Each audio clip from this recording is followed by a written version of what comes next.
ในช่วงเวลาต่อจากนี้ไปธรรมภาพก็ต้องขอถือโอกาสใช้เวลาในส่วนนี้เพื่อจะได้น้อมนำเอาพระสัทธรรม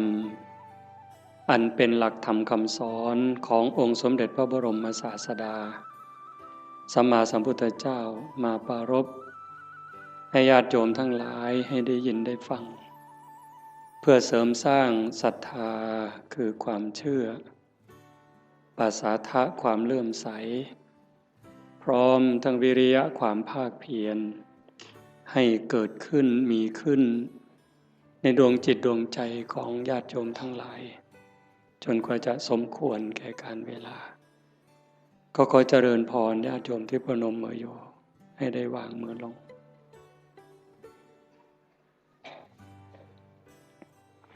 วางมือไว้บนตักนั่งเจริญสมาธิภาวนาควบคู่ไปกับการฟังธรรมคิดดูอีกทีมันก็น่าใจหายวันเวลามันผ่านไปเร็วที่น่าเสียใจน่าเสียดายก็คือมันไม่ได้ผ่านไปเปล่าผ่านแล้วผ่านเลยแล้วเอาความแก่ให้เราเอาความพลัดพรากให้เราพาความตายใกล้เราเข้ามา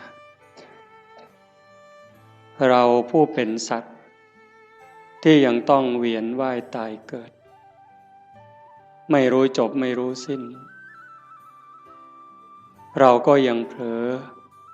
เราก็ยังมัวประมาทเหมือนกับว่าเราจะไม่ตายหรือบางคนก็เชื่อว่าตายแต่คิดว่าตายแล้วคงจบหรือยังไงในขณะที่เราหัวเราะสนุกสนานรู้หรือไม่ว่าความตายก็ไม่ได้ปล่อยโอกาสความแก่ก็ไม่ได้ปล่อยให้เราผ่านไปขณะเรากินเราเล่นเราสนุกสนานความแก่ความเจ็บความตายเขาก็ทำหน้าที่ไล่หลังเรามาตลอดเวลาแม้แต่เราทำบุญให้ทานรักษาศีลฟังธรรมเจริญภาวนาความตายความแก่ความเจ็บเขาก็ทำหน้าที่ตามปกติทั้งคนดีคนชั่วคนบุญคนบาปมหาโจรหรือพระอริยเจ้าความแก่ความเจ็บความตายเขาก็ตามหลังมาทำหน้าที่โดยปกติ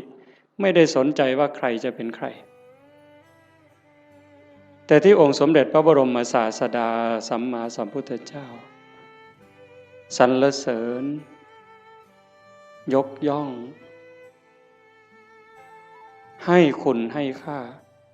ก็ตรงที่บุคคลนั้นเป็นผู้ไม่ประมาทเราอาจจะมีความสนุกจริงได้กินได้เล่นได้ร้องได้รำได้สนุกสนานเราก็จะเข้าใจว่ามันเป็นความสุขแต่ลึกๆมันมีความรุ่มร้อนเผาลนอยู่ชีวิตชนิดนี้เนี่ยเป็นชีวิตที่ขาดทุนต่อให้มีเงินเป็นหมื่นล้านแสนล้านมีอำนาจล้นฟ้าล้นแผ่นดินมีคนนับถือทั้งโลกแต่ถ้าหากนึกถึงการกระทำของตนเองเมื่อไหร่มีความรู้สึกว่าไม่สบายใจแม้จะมีอำนาจไม่กลัวใครแต่กลัวเขารู้ไม่ได้กลัวเขาจับติดคุกติดตารางหรือเขาจะดูหมิ่นดูแคลนเขาจะเอาไปทำอะไรไม่ได้กลัวตรงนั้นแต่กลัวเขารู้เท่านั้นความสุขก็หายแล้วแม้จะขู่ด้วยสายตาขู่ด้วยคำพูดคนที่รู้เรื่องของเราก็กลัวจนหำหดแต่ตนเองก็กลัวยมบาลจะรู้อยู่เองชนิดนี้แล้วมันหาความสุขไม่เจอความสุขสงบร่มเย็นจริงๆไม่ได้ตรงกันข้าม ต่อให้ยากจนข้นแค้นหูหนวกตาบอดขอทานเลี้ยงชีวิตหากพิจารณาดูแล้วคำพูดความคิดการกระทำของตัวเองนึกถึงทีไรแล้วชื่นใจอิ่มใจภูมิใจสบายใจยิ่งคนรู้คนก็จะมีความสุขตามจะมีความภาคภูมิใจด้วยนั่นแหละเป็นความสุขจริงๆแม้บุคคลพวกนั้นจะตาบอดหูหนวกขอทานเลี้ยงชีวิตแต่นั่นคือเศรษฐีนั่นคือคนรวยรวยบุญรวยกุศลวันนี้เป็นวันฟังธรรมวันธรรมสวนะแต่มาว่าคนไม่มีบุญเนี่ยก็จะไม่มีโอกาสมาร่วมงานบุญแบบนี้ไม่สนใจไม่ใส่ใจฉะนั้นเราท่านทั้งหลายโอกาสที่เราได้เกิดมาเป็นมนุษย์ได้มาพบพระพุทธศาสนาแล้วเราจะปล่อยให้วันเวลามันผ่านไปโดยไร้ประโยชน์ได้อย่างไรเพราะเราไม่แน่ใจไม่มั่นใจเลยว่าถ้าเราสิ้นลมลงไปจากชีวิตนี้แล้วเมื่อกายกับจิตแยกทางกันเดินเราจะไปไหนโยมมั่นใจหรือยังวางใจได้หรือยังว่าเราจะไปไหนถ้าโยมถามอาตมาล่ะพระอาจารย์มั่นใจรู้ทางไปหรือยังอาตมารู้ว่าอาตมาไม่ปลอดภัยโอกาสที่จะร่วงลงสู่อบายนั้นมีสูงมากอันนี้พูดเรื่องจริงเลยเนี่ยโอกาสที่อาตมาจะต้องตกนรกนั่นก็สูง100%โอกาสที่จะไปเป็นเปรตไปเกิดอสุรกายไปเกิดเป็นสัตว์เดรัจฉานก็100%นั่นเพราะอะไรเพราะการบ่มจิตบ่มใจนั้นยังไม่ถึงขั้นบางครั้งจิตยังวุ่นวายใจยังสับสนบอกว่าอย่าคิดมันก็ยังคิดเวลานั่งเจริญภาวนาให้อยู่กับลมหายใจมันก็ได้แค่รอบหรือแค่ครั้งเดียวหายใจเข้ายังไม่ได้หายใจออกเลยมันก็คิดเรื่องนู้นหายใจออกยังไม่ได้เข้ามันก็ไปคิดเรื่องนั้นดีบ้างไม่ดีบ้างสารพัดแล้วใครเก่งทีนี้ใจตัวนี้นะสวรรค์ในอกนรกในใจนิพพานไม่ใกล้ไม่ไกลหายใจก็ได้ยินเวลาเราไปร่วมงานศพฟังเทศน์ครูบาอาจารย์ท่านก็จะพูดเสมอจิตเตสังกิริเถทุคติปาติกังขาเมื่อจิตเศร้าหมองแล้วทุกขติก็ย่อมเป็นอันหวังนั่นคำว่าเศร้าหมองมันไม่ถึงกับสกปรกเด้โยมฟังดีๆนี่นั่งหลับตาฟังดีๆคิดตามคำว่าเศร้าหมองนี่ยังไม่ถึงกับสกปรกจนน่าเกลียดเด้ถ้วยชามเราล้างอย่างดีใส่ตู้กับข้าว5 วัน10 วันผ่านไปถ้าเราจะใช้ใหม่เนี่ยโยมยังต้องล้างเพราะฝุ่นละเอียดมันเข้าไปจับแล้วถ้ายิ่งเป็นเดือนเนี่ยเรามือไปขีดดูก็จะเป็นรอยในจานนั้นแต่มันไม่ได้สกปรกเกอะกรังน้ำแกงน้ำข้าวน้ำพริกไม่ได้เกี่ยวถึงขนาดนั้น เชื้อราก็ยังไม่เกิดแต่มันเป็นฝุ่นเข้ามาจับจิตใจเราก็เหมือนกันถ้ามันยังหงุดหงิดยังขุ่นเคืองคนพูดไม่ใช่ว่าไม่ถูกหูหรอกมันเพียงแค่เกิดปฏิฆะขุ่นเคืองเท่านั้นจิตก็เศร้าหมองถ้ามันเกิดบ่อยมันก็จะพัฒนาการจากความหงุดหงิดธรรมดาเป็นความขุ่นเคืองหนักขึ้นจนเป็นความโกรธเป็นอาฆาตพยาบาทตามมาถ้าไม่รีบรักษามันยิ่งกว่ามะเร็งอีกเห็นไหมความโลภก็เหมือนกันความโกรธก็เหมือนกันความอิจฉาริษยาก็เหมือนกันเรื่องกิเลสราคะพวกเหล่านี้นิวรณ์เครื่องกั้นกามราคะเห็นไหมยิ่งปัจจุบันเนี่ยจิตใจคนไหลลงต่ำเรื่องผัวเรื่องเมียเรื่องเพศกามารมณ์เนี่ยมันกัดกินใจคนเนี่ยไม่รู้หนุ่มรู้แก่ไม่มีเวลากลางวันกลางคืนไม่รู้ใครเป็นใครเพราะมันมีสิ่งยั่วยุตลอดเปิดโทรทัศน์ขึ้นมันก็ยั่วแล้วเปิดวิทยุแทบขึ้นมันก็ยั่วแล้วยิ่งมีโทรศัพท์เล่นอินเทอร์เน็ตอะไรเฟซไลน์ลงไปนี่มันจะมีทั้งหมด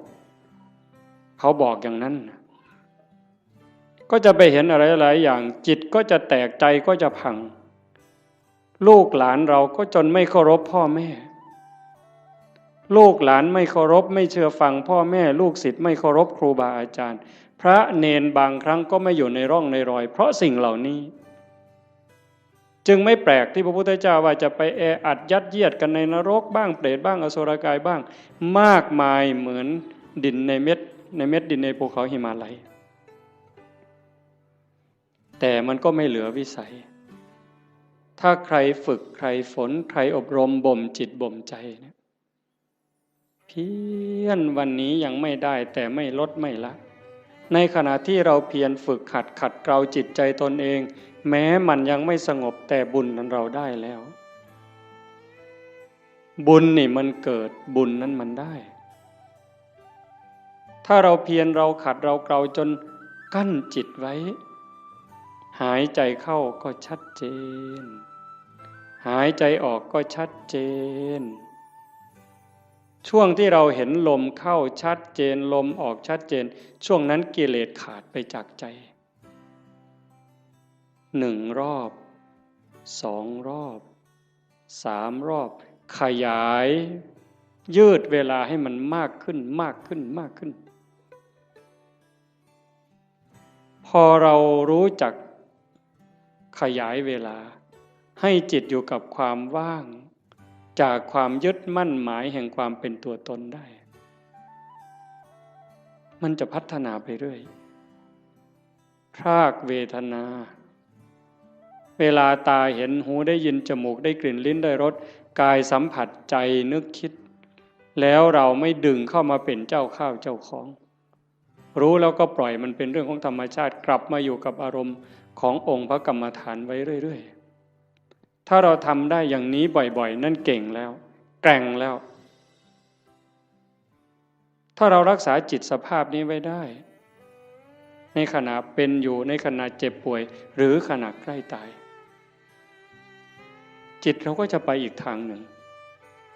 จิตเตอสังกิริเถสุขติปาติกังขาเมื่อจิตไม่เศร้าหมองแล้วสุขติก็ย่อมเป็นที่หวัง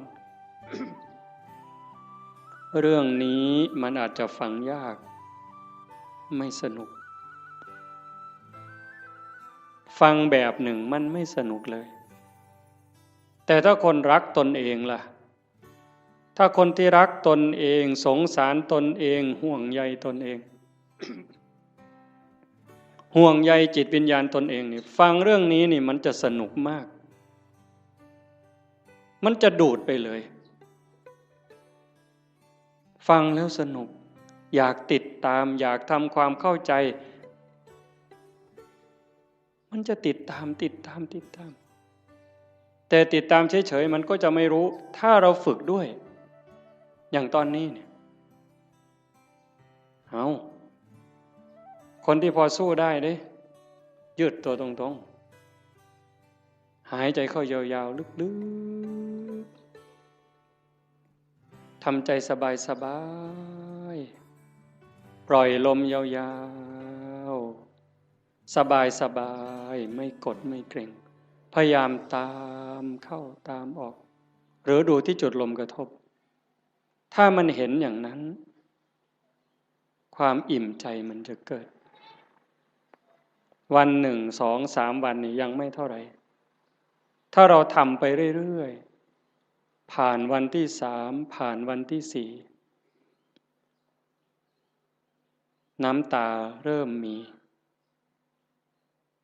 นึกอะไรน้ำตาก็จะไหลมีความทุกข์ความวิตกกังวลพอน้อมจิตมาดูลมให้แนบสนิทสติดูที่จุดลมกระทบแนบสนิทลากลมละเอียดเข้ายาวออกยาวความรู้สึกเป็นสุขอิ่มเอิบใจมันก็เกิดมาอันนี้ยังไม่ใช่วิเศษวิโสอะไรหรอกเป็นเรื่องธรรมดา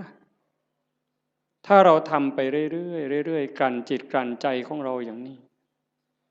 บุญนั่นมันมากกว่าทอดกฐินเป็น800 ล้านไม่ต้องลงทุนลงแรงเลยนะบุญนี่มันต้องใช้ทุนใช้เงินใช้ทองอยู่ในบางเรื่องทานเนี่ยแต่ว่าการยกจิตยกใจเนี่ยมันไม่ได้ใช้อาศัยบ้างนิดหน่อยการให้ทานเป็นเพียงแค่เครื่องประดับจิตประดับใจให้จิตใจได้อิ่มเอิบได้เป็นเครื่องหมายแต่ถ้าเราทานตัวนี้บริจาคความโกรธบริจาคความหงุดหงิดขุ่นเคืองความเห็นแก่เนื้อแก่ตัวความรู้จักเอารัดเอาเปรียบเนี่ยพยายามสลัดสิ่งนี้ออกไปให้ทานความสะดวกสบายออกไปฝึกฝนอบรมตนพอเราทำอย่างนี้บ่อยๆมันจะได้ติดในองค์อาตมารับประกันเลยนะรับประกันแม้เราจะทุกข์จะยากจะเหน็ดจะเหนื่อยปวดหลังปวดเอวปวดแข้งปวดขาก็เถอะเมื่อเราเพียรทำเข้ามันจะรู้สึกชอบรู้สึกยินดีรู้สึกพอใจแม้บางครั้งที่เราเผลอพอมันทำจนชินบ้างแล้วเวลาเราเผลอมันลักมาอยู่กับลมหายใจความรู้สึกตัวสติสัมปชัญญะลักมาอยู่กับลมหายใจเหมือนกับตอนแรกๆเราฝึกกำลังเดินจงกรมกำลังนั่งสมาธิมันลักไปอยู่กับลูกกับหลานลักไปอยู่กับไร่กับนากับทรัพย์สินสมบัติแบบเดียวกันจิตมันกำลังจะไหลมาทางดีนี่นะเป็นสิ่งที่เราจะได้พึ่งพาอาศัยญาติโยมฟังอีกครั้งสิ่งที่เรากำลังมาทำไม่ว่าจะเป็นการให้ทานก็ตามการรักษาศีลนี่ก็ตามการฟังธรรมเจริญภาวนานี่ก็ตามสิ่งนี้จะเป็นสิ่งที่เราได้พึ่งพาอาศัยชาตินี้ก็ตามชาติหน้าก็ตามชาติต่อไปก็ตามแม้เวลาเจ็บเวลาป่วยเวลาใกล้ตายจะได้อาศัยสิ่งนี้ยิ่งกว่าแก้วแหวนเงินทองแก้วแหวนเงินทองลูกหลานสามีภรรยาจะมีมากมายมียศมีตำแหน่งยิ่งใหญ่ขนาดไหนถึงเวลาเราเจ็บไข้โยมไปดูเถอะอยู่ในหมู่บ้านก็ตามโรงพยาบาลก็ตามถึงคราวเจ็บป่วยหนักเข้าจริงๆเนี่ยคนจะรักเราจะเป็นสามีภรรยาเป็นลูกเป็นหลานเป็นพ่อแม่พี่น้องเพื่อนสนิทมิตรสหายเขาก็ช่วยไม่ได้แบ่งเจ็บไม่ได้แบ่งป่วยไม่ได้ผ่าตัดแทนไม่ได้กินยาแทนไม่ได้แล้วความหวาดกลัวที่มันเกิดล่ะถ้าบอกว่าต้องผ่าตัดหวาดกลัวไหมกลัวมีดหมอไหม กลัวจะสลบไม่ฟื้นไหมใครแบ่งล่ะพ่อแม่พี่น้องสามีภรรยาเพื่อนพ้องก็เพียงแค่ให้กำลังใจใจดีๆไม่เป็นไรหรอกเขาก็พูดได้เพียงแค่นั้นแต่ถ้าถามว่าถ้าเป็นเขาล่ะก็ไม่ได้ต่างจากเราหากเราฝึกจิตฝึกใจให้มันมีความมั่นคงเนี่ยทำจิตให้มันเกิดความมั่นคงมันไม่หวั่นไม่ไหวตรงนี้นี่ได้เปรียบตายก็ไม่ว่าเป็นอย่างนั้นจริงๆไงโยมเวลาที่เราฝึกสติฝึกสมาธิได้เกิดความมั่นคงเนี่ยมันจะไม่กลัวยิ่งเราทำบุญไปบ่อยๆบ่มบุญบารมีไปเรื่อยๆอันนี้เป็นทุนอยู่แล้วแต่ตัวที่เราฝึกจิตฝึกใจให้เกิดความมั่นคงไม่หวั่นไม่ไหวอันนี้จะหนุนสูงที่สุดยิ่งปัญญารอบรู้เห็นว่าชีวิตเกิดมาแล้วมันเอาแก่มาด้วยมันเอาแก่มาด้วยเอาเจ็บมาด้วยเอาพลัดพรากจากสิ่งรักสิ่งที่หวงแหนให้เราไปประสบกับสิ่งที่เราไม่พึงพอใจไม่ปรารถนาเอาความผิดหวังในเมื่อเราตั้งใจอยากจะได้อย่างนั้นอยากจะมีอย่างนี้แต่ก็ผิดหวังอยู่เรื่อยพอตั้งใจปั๊บหวังปั๊บก็ผิดหวังเลยโยมก็เจอมาทุกคนเกิดเป็นธรรมดาแก่เป็นธรรมดาเจ็บเป็นธรรมดาสุดท้ายก็จะตายเป็นธรรมดาทำไมล่ะถึงต้องตายเพราะตายมันมาพร้อมกับเกิดในเมื่อมันเป็นอย่างนี้เราก็ต้องยอมรับฝึกจิตฝึกใจให้เห็นความจริงอย่างนี้อยู่บ่อยๆเตรียมตัวตายไว้เสมอทุกวันทุกวันมีคนไปกราบถามหลวงปู่พุทธทาสว่าทำอย่างไรชีวิตถึงจะได้ประโยชน์ที่สุดถ้าพูดถึงบุญจะได้บุญมากที่สุดหลวงปู่พุทธทาสบอกว่าให้ทำความรู้สึกเหมือนกับว่าวันนี้เป็นวันสุดท้าย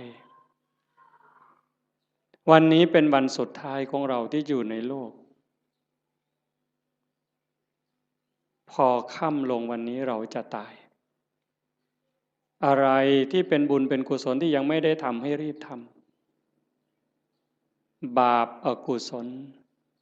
อะไรที่ยังไม่ได้ละก็ให้รีบละขัดข้องหมองใจกับใครทำผิดทำพลาดกับใครก็รีบไปขอโทษเขาซะใครทำคุณทำประโยชน์กับเรายังไม่ขอบคุณเขาด้วยปากหรือไม่ได้ขอบคุณเขาด้วยใจก็รีบซะในเมื่อเราขอบคุณเขาขอโทษเขาจิตใจเราจะปลอดโปร่งโล่งเบาขึ้นง่ายต่อการภาวนาอีกจากนั้นก็พิจารณาชีวิตมันไม่มีอะไรเป็นของเราเลยโยมดูเถอะอันนี้โยมอย่าเชื่ออาตมานะโยมใช้สมองของโยมธรรมะมันอยู่ที่ใจเราโยมไม่ได้อยู่ที่คำพูดไม่อยู่ในหนังสือไม่อยู่ในพระไตรปิฎกเลยไม่ใช่เลยอยู่ในใจเนี่ยตัวรู้โยมมีพร้อมทั้งหมดทุกคนไม่ได้ต่างกันเวลาโกรธเนี่ยถ้าไม่มีธรรมะต่างคนก็ต่างอวดกันเนี่ยอวดความเกรี้ยวกราดความแกร่งกล้าความเลวร้ายของตนเองอวดโง่เขาว่าอย่าอวดดีนี่อาตมาว่ามันดีถ้ามีดีให้อวดนี่รีบอวดแต่ส่วนมากอวดโง่เห็นไหมกินเหล้าเลยหลายลังก็ไปอวดเขาว่ากินได้หลายลังอวดโง่นั่นมันอวดโง่ไม่กลัวใครใครจะลองเอาอะไรก็ว่ามาท้าตีท้าต่อยนั้นอวดโง่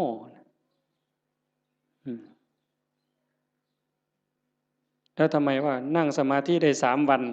ไม่ขยับเลยมาแข่งกันไหมเนี่ยทำไมไม่มีใครคุยตัวนี้แต่เรื่องกินเหล้าเรื่องเล่นการพนันเรื่องเจ้าชู้ซ้ำซ้อนเรื่องลักเรื่องขโมยเอามาอวดคุยกันโอ้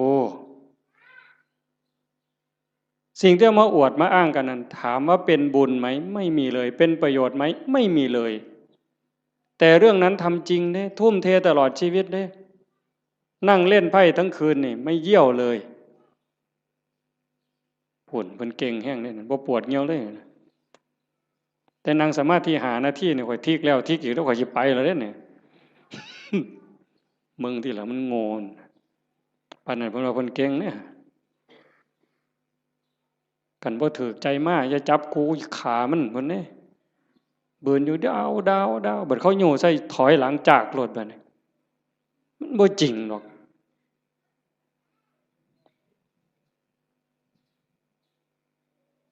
แต่เวลาทำคุณงามความดีนี่โอ้ยบ่คักไม่ใหญ่บ่คักเพิ่นเด้เพียรในการประพฤติปฏิบัตินี้ก็ไม่เท่าไหร่แต่ก็ยังดีเรามาขนาดนี้ก็ให้เราเข้าใจว่าเรากำลังเก็บเกี่ยวสัมภารธรรมค่อยๆเก็บค่อยๆตำเก็บกรรมเพิ่มเติมทีละนิดทีละหน่อยอย่าสนุกสนานมากหัดพรากด้วยดิหัดพรากจากลูกจากหลานบ้างเบิ่งจังหนึ่งก็เป็นตะลุโตนย่ายอยู่ดอก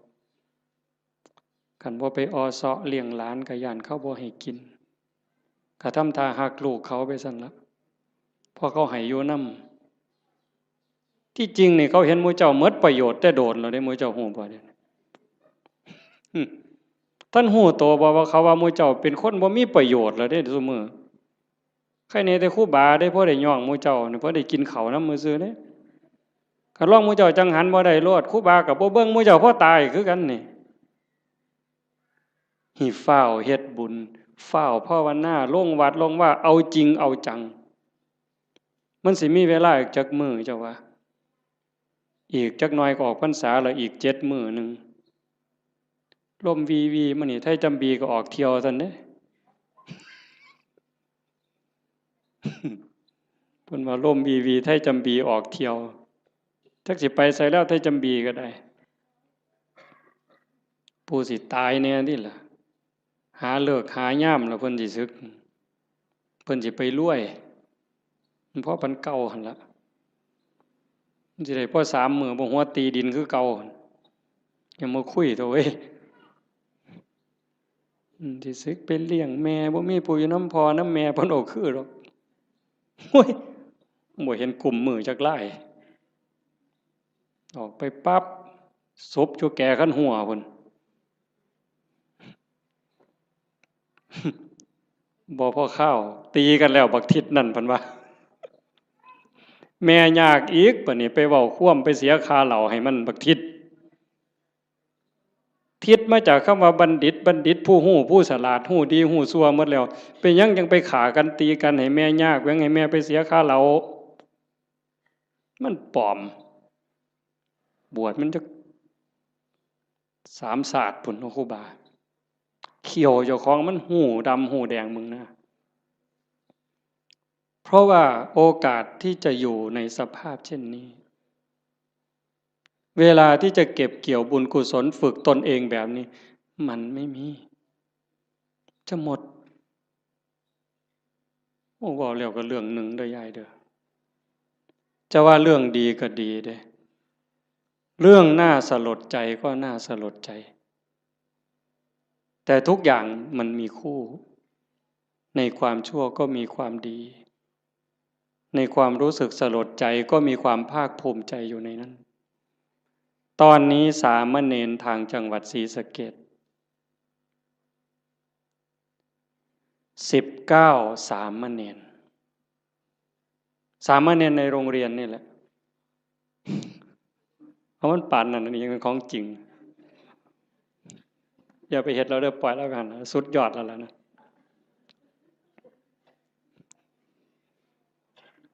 สามเณร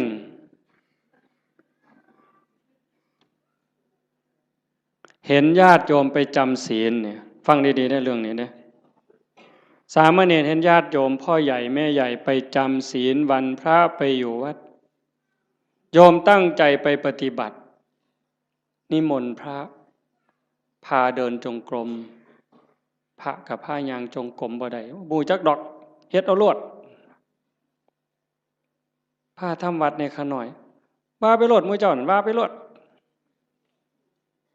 บ่แม่นแถวร้อยเอ็ดได้บ่เพิ่นศรีสะเกษดอกมาหัวเฮ็ดหยังเดี๋ยวนี้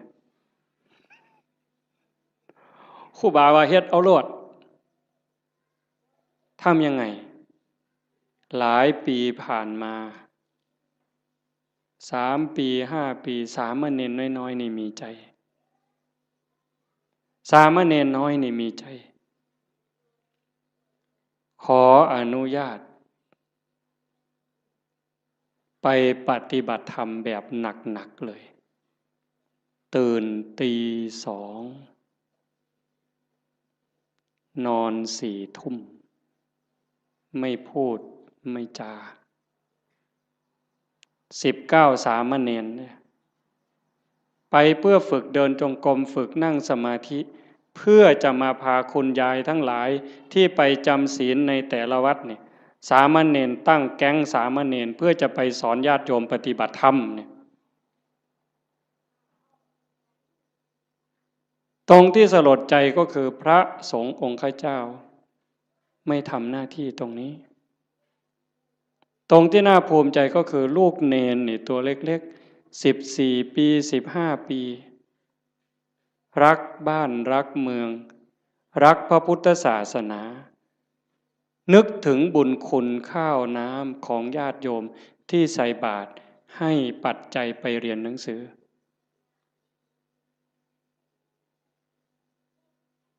เหตุการณ์นี้เกิดขึ้นแล้วอาตมาได้ยินข่าวอาตมาก็จะสนับสนุนเต็มกำลังเลยตัวเนี้ยฉะนั้นญาติโยมโอกาสที่เราจะมีโอกาสมาร่วมกันฟังธรรมประพฤติปฏิบัติมีครูบาอาจารย์ที่ชักชวนวิงวอนขอร้องให้เราทำอย่างนี้ไม่ใช่เรื่องง่ายเป็นเรื่องที่หายากที่สุด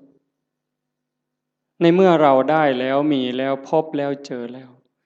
อย่าปล่อยให้มันผ่านไปเปล่าให้เราได้ตั้งใจฝึกฝนอบรมบ่มจิตบ่มใจตนเองอย่าไปเสียดายอย่าไปอาลัยกับความสุขความสบายแบบโลกมากนักอย่าไปอยากร่ำอยากรวยถ้าจะรวยมันก็รวยแล้วเฮ็ดมาตั้งแต่หัวทอบักแข่งหมดตั้งแต่เป็นบ่าวเป็นสาวก็เฮ็ดมาเต็มกำลังแต่งการแต่งงานมีขอบมีขั้วก็หัวหมุนก้นซุบปากกัดตีนยันบาแบกหลังหนุนคำบ่ได้ยืนขึ้นบ่ได้อยู่ปานนั่นมันก็บ่พออยู่พอกินบัดหัวงอกก่อนซ่อนเราสิหวังรวยนี่โอ้ยหมู่ข่อยว่าเจ้ากินยาพิษเม็ดแล้วข่อยว่าเนี่ยข่อยว่าเจ้าบ่พบปัวแล้วคันรวยเจ้ารวยแต่เหิงแล้วสิมารวยเอามือนี่มันบ่แม่นแล้วล่ะพี่ภาษาถามล่ะยามใดเท่านั้นสิมาแม่นบ่ยายได้ยินบ่ย่างผ่านเมียนมายายมื้อเอิ้นใส่บ่ยายเย็นมาหลายมื้อแล้วตัวบ่ว่าตัวฝ่าวเขามันมีอีหยังเป็นของเฮาเนี่ยก็คิดเบิ่งดีๆอีหยังที่เฮาควรอยากได้หลายๆบอกแนวนี้บ่แม่นให้ขี้คร้านเด้อโอ้ยฟังเทศน์แล้วเป็นนี่กูนอนซะดอกเพิ่นสิว่าก็บ่แม่นอีกแนวนั้นเฮ็ดตามสมควรตามกำลังให้มันได้พระพุทธเจ้าเพิ่นบ่สอนให้ขี้คร้านขยันแฮงแต่ดีแต่ว่าให้ฮู้ว่าสิ่งเหล่านี้เนี่ยเป็นสมบัติของโลกบ่โดนเฮาก็จากมันคันเฮาบ่จากมันมันก็สิจากเฮาเทิงตอนเป็นแล้วก็ตอนตายลางเทื่อเฮาเป็นอยู่นี่โจรมาลักไปซ้ ลังเทื่อมันลักเอาโดยมันบ่บอกเฮาลังเทื่อมันมาญาติเอาซื่อๆดีบ่ดีเฮาเจ็บย้อนทรัพย์เจ้าของเขายืมแล้วบ่คืนอันนี้ก็มีอยู่เห็นบ่อันนั้นของภายนอกแม้แต่ของภายในที่เฮามีโยมว่ามีหยังเหรอโยมสำบายแน่เอาถามโยมเด้นี่แม่ใหญ่หมู่เจ้าเฒ่าแล้ว70ก็มีแล้วหมู่เจ้าสำบายย้อนมีอีหยังแหน่ลองเว้าให้ฟังเบิ่งมีลูกยากนำลูกบ่คิดเบิ่งดีๆบ่มีลูกนี่ย้อนสำบายนำลูกกับยากนำลูกอีหยังหลายกว่ากันตอบแบบถูกต้องเด้เจ้าอย่าหาวเด้อย่ามาเว้าเอาใจอาตมาเด้เอาใจเจ้าของมีหลานระวังภูมิใจดีใจกับหลานกับยากน้ำหลานนี่อันใดหลายกว่ากันมีมีหน้าดีใจน้ำหน้าภูมิใจสำบายย้อนมีหน้ากับยากน้ำมีหน้าอีหยังหลายกว่ากันเอาเว้าเนี่ยเฮาอยากได้นี่มีรถแล้วนี่ยากน้ำรถกับสำบายน้ำรถนี่อันใดหลายกว่ากันจักหน่อยมันก็ว่าน้ำมันหมดน้ำมันเชื้อเพลิงหมดน้ำมันเครื่องหมดยางเหี่ยนเบรกบ่ดีไฟบ่ออกแต่บ่ดังตำรวจจับเอาที่ไรเจ้าบ่ต้องบอกไปส้นไปขวมนี่อันนั้นของทั้งนอกสร้างมันตัวนั้นรถเพ่บ่ซ่อมจูดไฟถิ่มก็บ่เดือดร้อนดอกเว้าพื้นเจ้านี่บัดเจ้ามีตานี่เจ้ายากน้ำตาบ่เอา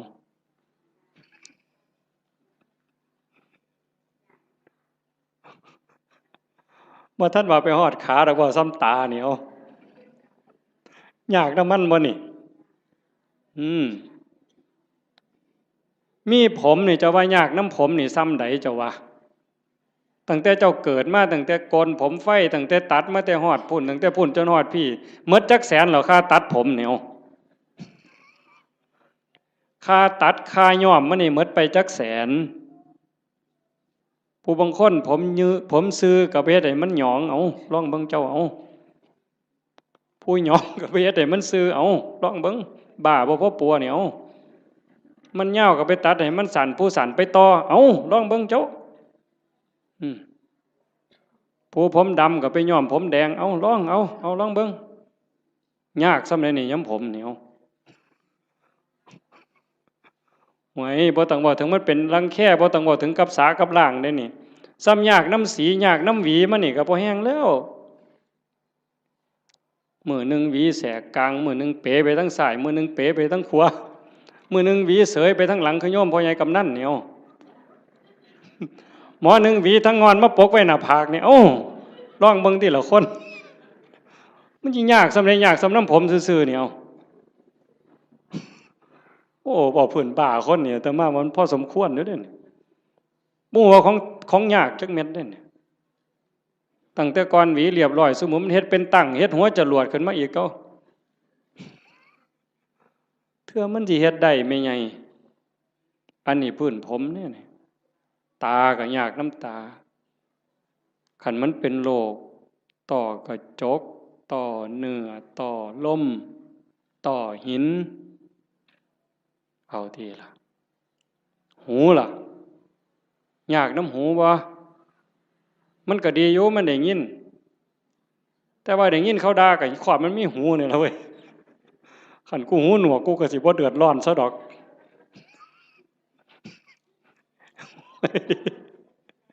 มึงติล่ะว่ามันดีบนไหนล่ะพุทธเจ้าว่าบ่เนี่ยพระพุทธเจ้าเพิ่นสอนกรรมฐานนี่หลวงพ่อเจ้าคณะอำเภอหลวงพ่อเจ้าคณะตำบลเป็นอุปชฌาย์พร้อมบวชเนียนก็ตามเลยเพิ่นเฮียนกรรมฐานเกษาผมทั้งหลายโลมาขนทั้งหลายหน้าขาเล็บทั้งหลายตะโจอีหยังทันตาฟันตะโจหนังผมขนเล็บฟันหนัง ตั้งแต่ขนตาซื่อๆนี่ไม่ไงยากบ่ขนตาเจ้าวะมันก็บ่ได้ยากนะมันปานใดล่ะมันอยู่ซื่อๆบัดมันโลนเข้ามาแท่งเข้าทั้งในนี่เจ้าโอ้ยกูมาคือละงนหวยคักแต่น้อบัดนี้เนาะขนตาซื่อๆนี่ได้นี่บ่พอล้มพอตายแต่มันหันหนหวยเนาะแขวบาดนี้เอาผมขนเล็บเอาเล็บก่อนตัดมาหลายปานใดนี่เล็บหมดมีดจักดวงขูดไปเท่าใดอันนี้ง่ายๆได้แบบครูบาตัดทิ่มแล้วกันแล้วแต่คันของไม่ออกได้บัดนี้ซุมื้อนี้ย้อมสีซื่อๆก็บ่พอจักเอาหยังมาแต้มอีกบัดนี้โอ้ยแต่งเล็บเทื่อนึงนี่ซื้อปุ๋ยได้3กระสอบแม่ใหญ่บ้าบ่จะว่าหั่น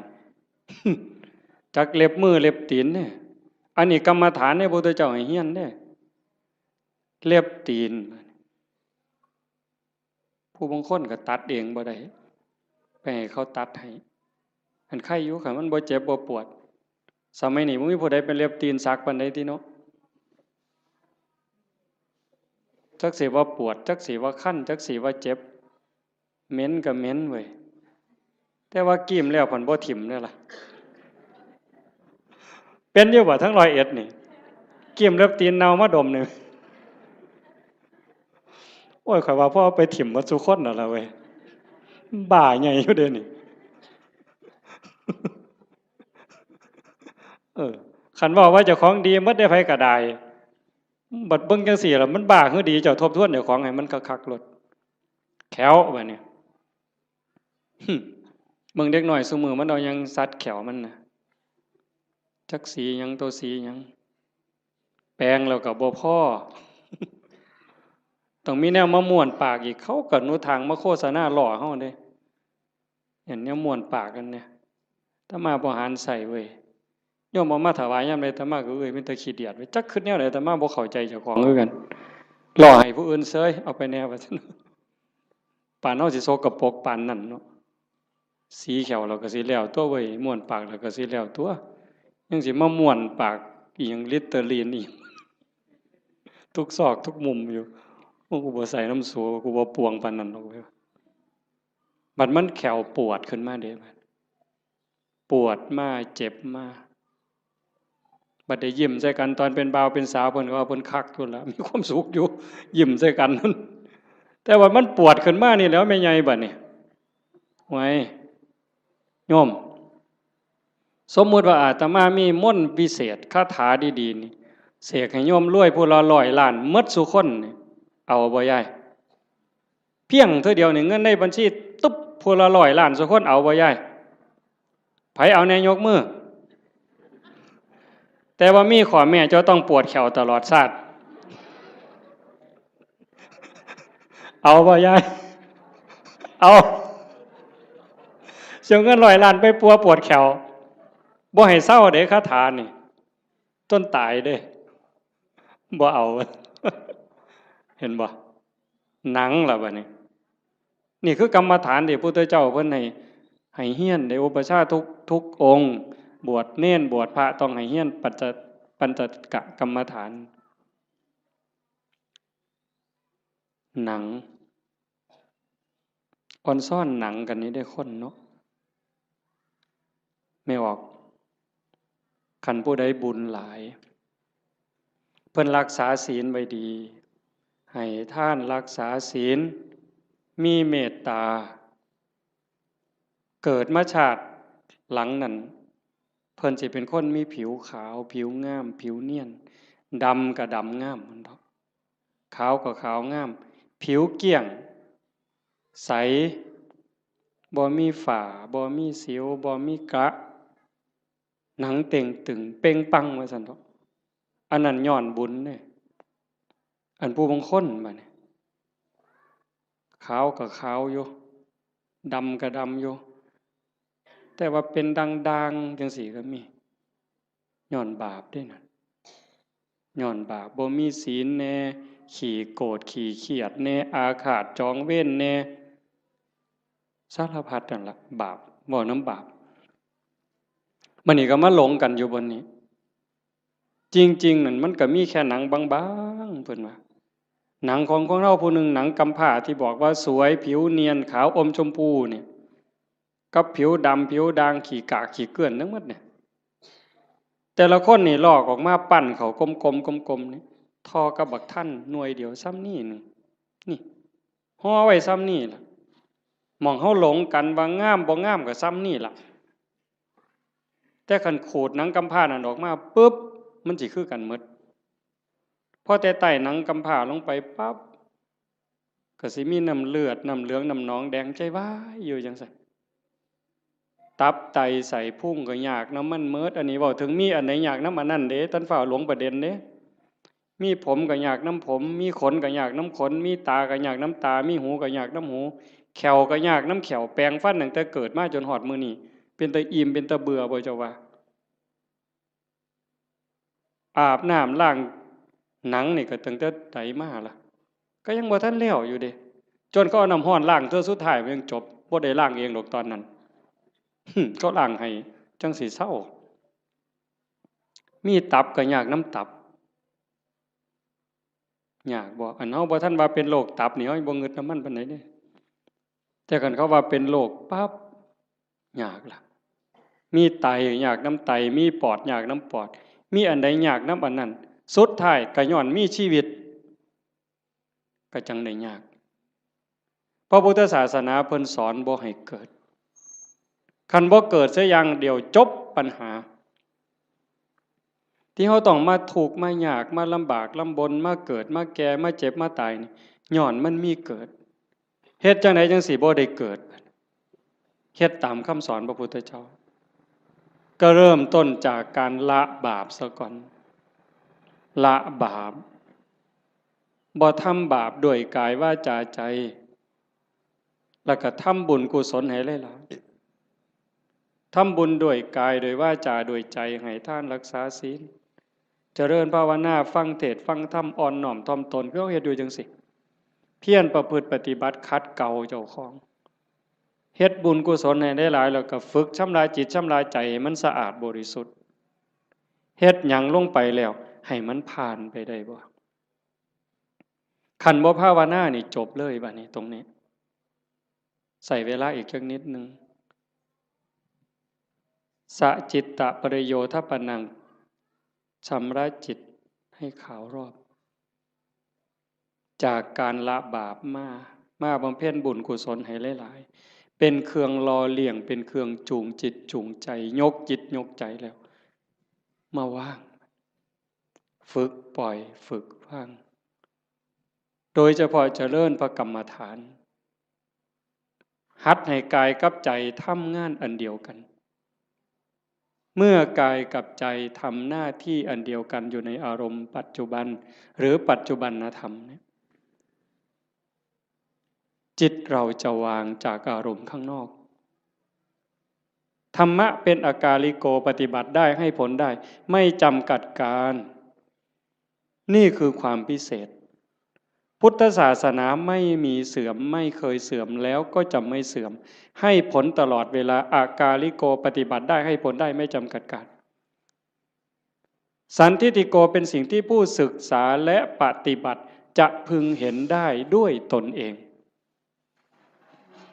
ผู้ศึกษาและปฏิบัติจะพึงเห็นได้ด้วยตนเองสันทิฏฐิโกเป็นสิ่งที่ผู้ศึกษาปฏิบัติพึงเห็นได้ตนเองอากาลิโกปฏิบัติได้ให้ผลได้ไม่จำกัดการเอหิปัสสิโกเป็นสิ่งที่เรียกให้มาดูท้าพิสูจน์เรียกมาดูโยมก็ลองทำตอนนี้เมื่อเราหายใจเข้ายาวสบายลองดูนี่หรือจะยุบหนอพองหนอพุทโธสัมมาอรหังอะไรก็ตามคือกันเหมิดอย่าไปเถียงกันเด้อีหยังผิดอีหยังถูกอันนั้นท่านเว้าฮอดผิดฮอดถูกดอกเบื้องต้นเนี่ยมันจะคือกันหมดคือกันแต่มันสิส่งไปฮอดไสมันมีสันมีเหย้ากลัวกันอยู่ไปได้กลัวกันอยู่แต่ว่าเบื้องต้นเนี่ยมันจะคือกันหมด พียงแค่เป็นอุบายเฮ็ดให้จิตสงบให้ใจสงบมันสิคือกันพุทโธก็ตามยุบหนอพองหนอก็ตามสัมมาอรหังก็ตามหรือบ่ว่าหยังก็ตามเบิ่งแต่ลมหายใจซื่อๆอาตมาบ่ว่าหยังดอกมันขี้คร้านคันใส่ก็ใส่เสริมจักนิดนึง5 นาที10 นาทีพอได้เรื่องแล้วก็ปล่อยส่วนมากก็เบิ่งลมหายใจเข้าลมหายใจออกลองเบิ่งตอนนี้หายใจเข้ายาวสบายสบายไม่กดไม่เกร็งออกยาวสบายสบายไม่กดไม่เกร็งหายใจเข้าก็รู้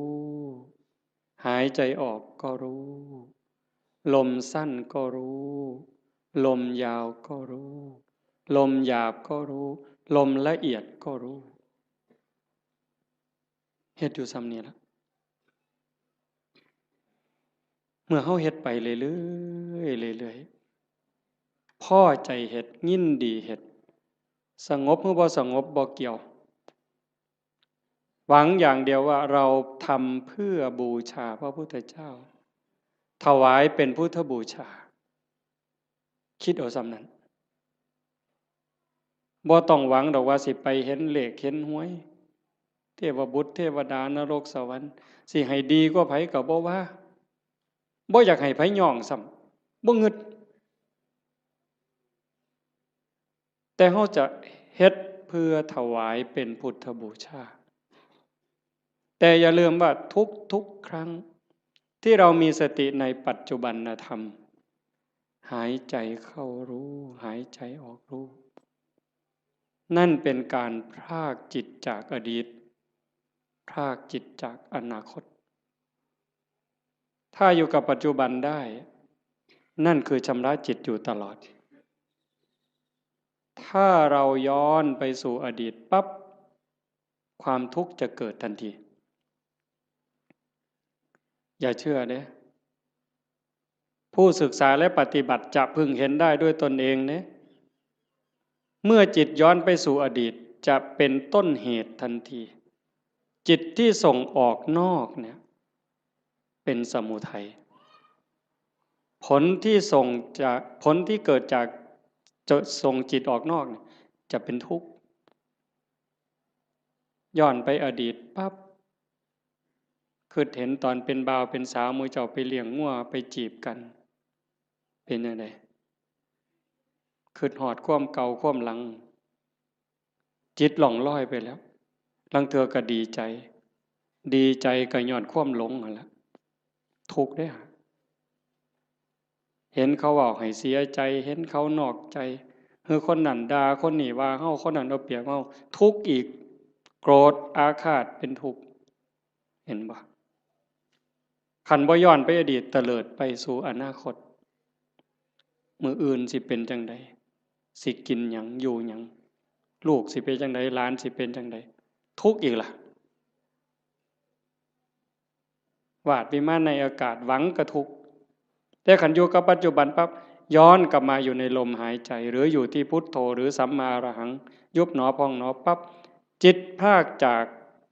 อดีตพรากจากอนาคตมาอยู่กับปัจจุบันจิตจะมีความสงบขึ้นมาถ้าเขาทำให้มันต่อจาก1 รอบหายใจเข้ายาวรู้ออกรู้1 รอบเข้ายาวออกยาว2 รอบขันติดต่อกัน1 รอบ2 รอบ3 รอบ4 รอบเก่งเด้บ่เฮ็ดได้ง่ายปานใดเด้ลองเบิ่งนี่เอายืดตัวตรงๆสบายๆแขนขาบ่ต้องเกร็งหายใจเข้ายาวออกยาวให้มันเห็น1 รอบถือว่าเก่งแล้วเห็นลมเข้ายาวๆออกยาวๆแบบจิตบ่แป๊บๆบ่ไปทั้งหน้าบ่มาทั้งหลังแต่อยู่กับหม่องจุดลมกระทบหรือสิตามลมไปก็ตามเห็นจังสั่นชัดเจนปั๊บนี่แม่ใหญ่ได้บุญหลายกว่าทอดกฐินเด้อเห็นลมเข้าลมออกรอบเดียวนี่ล่ะหายใจเข้าปั๊บสุดปุ๊บมันหยุด นิดนึงมันออกมายาวปึ๊บหยุดปุ๊บซ้ำนี่ได้หลายกว่าทอดกฐิน1 กองขันมันได้2 รอบล่ะหลายกว่ากฐิน3 กองขันมันได้3 รอบหลายกว่ากฐิน5 กองเฮ็ดไปเรื่อยๆเรื่อยๆความมั่นคงความหนักแน่นความมีเหตุมีผลมันจะเกิดขึ้นมาเลยอาตมาเห็นแนวนั้นเด้ความมั่นคงความบ่ย้านบ่หวั่นบ่เกรงคันมันถูกแล้วก็ถูกหลดตรงนี้มันจะเป็นสมบัติซอยเฮาย่ามเจ็บย่ามไข้ย่ามผิดหวังย่ามสมหวังมันก็จะไหลไปเรื่อยจากการได้ความสงบความร่มเย็นบางสีบ่หาแต่หลายดอกบ่ทันเก่งอีหยังดอกทำนั้นแต่มันจะพัฒนาไปมันจะลุ่มลึกไปโดยลำดับลาดเอียงไปโดยลำดับไม่โกรกชันเหมือนภูเขาขาดพระพุทธเจ้าพูดว่าซั่นเด้ธรรมะของพระองค์นั้นลุ่มลึกไปโดยลำดับลาดเอียงไปโดยลำดับไม่โกรกชันเหมือนภูเขาขาดมันจะคอยเพิ่มคอยเติมคอยเพิ่มคอยเติมความหนักแน่นความร่มเย็นหลายขึ้นความสุขหลายขึ้นนะยายพระพุทธเจ้าเพิ่นบอกว่านัตถิสันติปรังสุขขังความสุขอื่นยิ่งกว่าความสงบไม่มีบ่มีวันเถียงเด้ความสุขอื่นยิ่งกว่าความสงบบ่มีอันนี้เพียงแค่เฮาสงบกายสงบภายนอกการเฮาอยู่บ้านเสียงโทรทัศน์เสียงหมาเสียงแมวเสียงลูกเสียงหลานเสียงวิทยุเสียงมอเตอร์ไซค์เสียงเด็กน้อยตีกันขากันหายแอวหนหูหนหวยจักหยังตัวหยังเป็นจังไดบัดเฮามาอยู่วัดปุ๊บงัวก็บ่ยากหน้าก็บ่ยากหลานก็บ่ยากลูกก็บ่ยากอยู่แต่เจ้าของเป็นจังไดซ้ำนี่สำบายขึ้นอันนี้ทั้งนอกเด้ถ้าใจเฮาที่มันเคยวุ่นวายเดี๋ยวก็ไปฮักเดี๋ยวก็ไปสั่งเดี๋ยวก็อิจฉาเดี๋ยวก็น้อยใจเดี๋ยวก็ดูหมิ่นดูแค้นผู้อื่นรักโกรธเกลียดกลัวทั้งรักทั้งโกรธทั้งเกลียดทั้งกลัวทั้งย้านมันรบกวนจิตอยู่ตลอดขึ้นลงแต่คันเฮาอยู่กับลมหายใจคือพุทโธปึ๊บหายใจเข้ารู้หายใจออกรู้ปึ๊บเข้าหูออกหูเข้าหูออกหูจิตเริ่มนิ่งลงสงบลงความอิ่มใจมันจะค่อยเกิดเอาไปเอามาพอ3 มื้อ4 มื้อ5 มื้อนั่งอยู่ซื่อๆน้ำตาก็ไหลดิไม่ออกสิเคยหลายคนเวลาตั้งใจเฮ็ดเนี่ยตั้งแต่คิดฮอดแม่คิดฮอดพ่อคิดฮอดผู้มีคุณคันเพิ่นยังอยู่ก็อยากให้เพิ่นได้เฮ็ดคิดฮอดเพิ่นอยู่ไสน้อมันเฮ็ดแทนบ่ได้เงินแสนเงินล้านก็ซื้อบ่ได้คันเพิ่นตายแฮงแต่คิดฮอดหลายเบิดเพิ่นเว้ากันบ่ฮู้เรื่องจักอยู่ไสชีวิตเฮาก็ได้มาจากเพิ่นเนาะได้อยู่ได้กินก็ย้อนเพิ่นได้เป็นขู่เป็นคนมาฮอดมื้อนี้ก็ย้อนเพิ่นสิตอบแทนแนวใดคิดไปจังซี่ก็น้ำตาพังยาวๆเฮ็ดจังไดบัดนี้สรุปโอ้ยเฮาก็ต้องเฮ็ดดีแล้วบัดนี้แม่ตายจากพ่อตายจากเพิ่นมาเฮ็ดนำเฮาบ่ได้ชีวิตเฮาก็เป็นของเพิ่นเฮาเฮ็ดดีเพิ่นก็ได้นำสิตั้งใจเฮ็ดดีเว้าก็ให้มันดีเป็นประโยชน์กับตนเองและผู้อื่นอันใดสิเป็นประโยชน์กับโลกกับสังคมกับประเทศชาติกับศาสนาทุ่มเทโลดบัดพ่อก็สิได้นำแม่ก็สิได้นำคนดีมันเกิดขึ้นบ่นี้โยมพอมันจะได้พิจารณาเองของมันจากนี่ผ่านไปก็เก่งไปนำอีกเบิดยามมีแนวมากระทบตากระทบจิตกระทบกายกระทบใจอิหยังก็แล้วตายมันก็พากได้สติขึ้นมาปึ๊บน้ำตาขูอยู่ๆนี่มันหยุดจึกโลดเฮ้ยโง่ไปแล้วอันนี้บ่แม่นแล้ว ภาคความรู้สึกนั้นออกมาเป็นจังซี่เด้ยกจิตออกมาเลยเป็นผู้เบิ่งโอ้มันเป็นเรื่องธรรมดาตัวเกิดแก่เจ็บตายเป็นธรรมดามันก็สิสอนอีกเจ้าสิมาเสียใจหยังตอนนี้ตั้งแต่ตอนเพิ่นอยู่นำเจ้าคือบ่เฮ็ดดีนำเพิ่นนอกจากผู้ที่ตายไปแล้วผู้ที่ยังได้เจ้าเฮ็ดดีจังไดกับเขาอีกเจ้าสิมาห้องไห้ขึ้นฮอดแต่ผู้ตายบัดผู้ยังเจ้าบ่เบิ่งเอาเจ้าสิเสียใจอีกที่หลังบ่นี่มันก็จะสอนมาเองเจ้าของนี่สอนเจ้าของเป็นจังซี่ได้ยายจากนั้นตาเห็นหูได้ยินจมูกได้กลิ่นลิ้นได้รสสติมันมาท่านปุ๊บเคยหักมันก็สิตัดจึดออกบ่หักเคยเป็นตาสร้างมันสิตัดจึกบ่สร้างนำบ่หักนำบ่สร้างนำบ่ยินดีนำบ่ยินหายนำมันจะอยู่กับมันอย่างเดียวฮอดกินข้าวกินน้ำแซ่บมันก็บ่แซ่บบ่แซ่บมันก็บ่แม่นบ่แซ่บมันหู้ซื่อๆแล้วก็แล้วด่ากับย่องซ้ำกันบัดเจ้าสิสรรเสริญเจ้าสินินทาสิดูถูกข่อยก็ซ้ำเก่ามันเข้าใจอ่ะนี่คือการยกจิตเด้อโยมบ่แม่นเฮาสิมาเอาบุญซื่อๆเด้ครูบาคือกันเด้บวชเอาบุญน่ะมันเป็นเรื่องเด็กน้อยนี่ไงเว้าหมู่เจ้านำนะซะบัดนี้อันพากันมาวัดมาว่ามาฟังเทศน์ฟังธรรมขี่รถไปฟังเทศน์บ้านนั้นบ้านนี้ไปเพี้ยนบ้านนั้นบ้านนี้ไปทำวัดเช้าวัดเย็นน้ำวัดน้ำครูบาอาจารย์ไปเอาบุญน่ะเด็กน้อยเศร้าเล่นเฮือนน้อยได้บ่เดี๋ยวนี้ฮะเรื่องเอาบุญนั้นเป็นเรื่องเด็กน้อยซะแล้วแต่ก็จำเป็นเด้เด็กน้อยมันต้องเอาขนมอ้อยเด้เอาไข่เค็มอ้อยเด้เอาบักขามอ้อยก็เอาเด้แต่ว่าเฮาก็ต้องใหญ่ขึ้นมานำจากการไปวัดไปว่าเพื่อเอาบุญให้เป็นการศึกษาเรียนรู้ธรรมพัฒนาเจ้าของยกระดับจิตเจ้าของกายนี่ยกบ่ได้แล้วล่ะนี่แต่สิสุดไปสุดไปสุดไปจักมือก็สิดับถิ่มไปล่ะใจนี่ตัวมันบ่ตายนี่ยกใจให้มันสูงก่อนตายนี่แหมแบบว่าเขาด่าบ่เครียดนี่เฮ็ดง่ายบ่ยายเขารักของบ่เสียดายนี่เฮ็ดง่ายบ่ยากเด้คันเฮาบ่ฝึกมื้อนี้สิไปฝึกมื้อใดบัดจังว่าวัดมาว่ามาปฏิบัติคือการมาฝึกเจ้าของยกใจเจ้าของอย่าให้มันไปยินดียินหายอย่ายินดีในเวลากระทบกับอารมณ์ที่น่ายินดีอย่ายินร้ายในอารมณ์ที่น่ายินร้ายมันเฮ็ดบ่ทันใดมื้อนี้ก็เพียร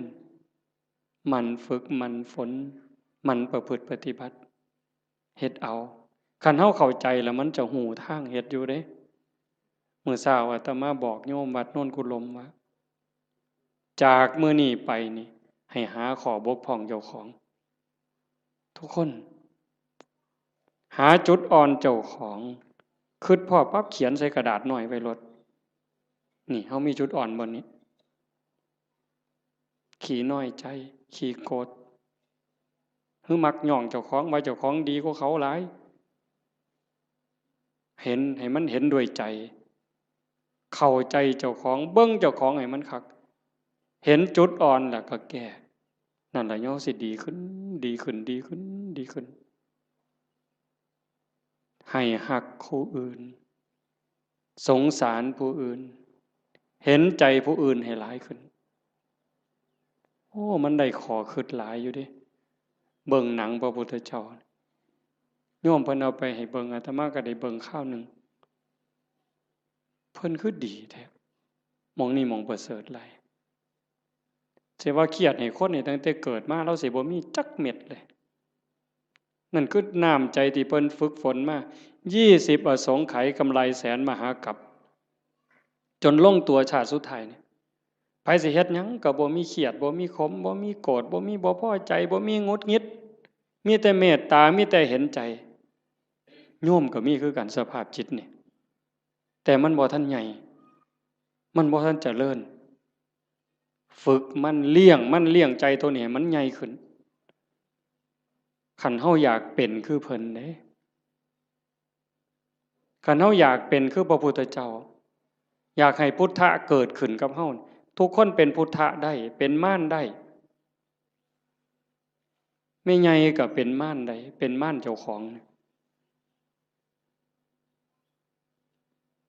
เป็นพุทธะก็ได้เจ้าสิเลี้ยงหยังในใจเจ้าให้มันใหญ่ให้อภัยให้ไวที่สุดเมื่อวานนี่อาตมาตั้งแต่วันที่12เมิดวัดยึดโทรศัพท์ปิดเข้ากล่องเก็บเข้าห้องใหญ่ปิดประตูล็อกกุญแจเลยแต่อาตมาย่านบ่แน่นอนก็เลยเอามาโทรตอนแรง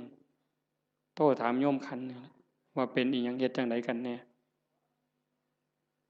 มันนี่มันโยมทางกรุงเทพโทรมาคุยกันเพิ่นก็ว่ามีเรื่องบางอย่างที่บ่พอใจกันอาตมาก็เลยว่าคันท่าคิดว่าเป็นลูกศิษย์พระพุทธเจ้าก็อย่าเครียดคันให้อภัยเป็นลูกศิษย์พระพุทธเจ้าถ้าผูกโกรธเป็นลูกศิษย์พญามารโอ้ยบ่เอาแล้วแนวนี้เว้ยว่าโยมลงเป็นลูกศิษย์พระพุทธเจ้าเพิ่นว่าเอ้าเจ้าเป็นลูกศิษย์พระพุทธเจ้าเจ้าก็อย่าไปเครียดติล่ะเศร้าเครียดติล่ะบ่แม่นผู้ใดให้เจ้าเป็นได้เจ้าเป็นเองแน่นั่นว่าโอ้ยถ้าอย่างนั้นโยมไม่โกรธแล้วเพิ่นว่าถ้าโกรธถ้าแค้นถ้าอาฆาตก็เป็นลูกศิษย์พระเทวทัตหลุดแล้วเจ้าเอาวะล่ะเลยพระเทวทัตไปฮอดลูกศิษย์พญามารพุ่นแต่ขันหูจักให้อภัยผู้อื่นสงสารเมตตาผู้อื่นให้โอกาสผู้อื่นเป็นลูกศิษย์พระพุทธเจ้า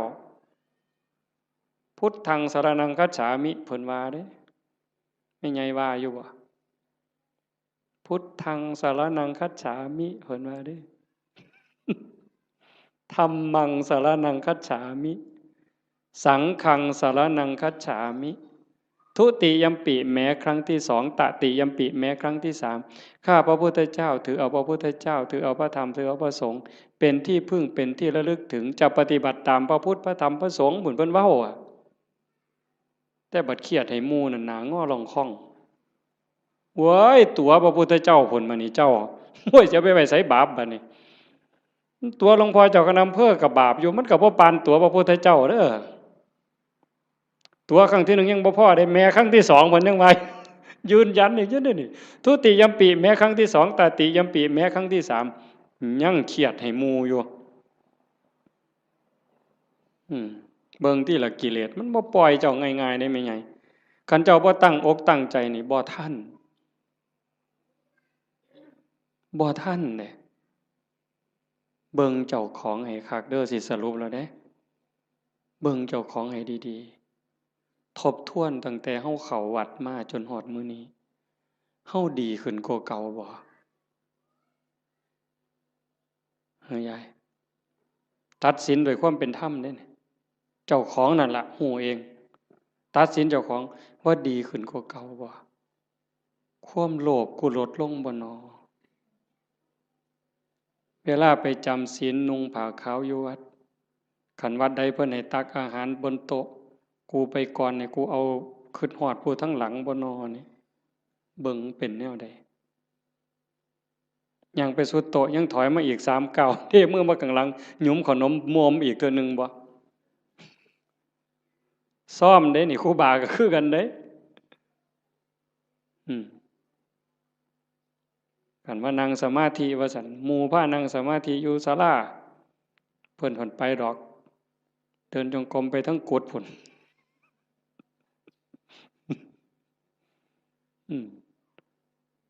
ยามปฏิบัติธรรมงานปริวาสคือกันยามหมู่เดินจงกรมเป็นแถวเพิ่นก็ไปดอก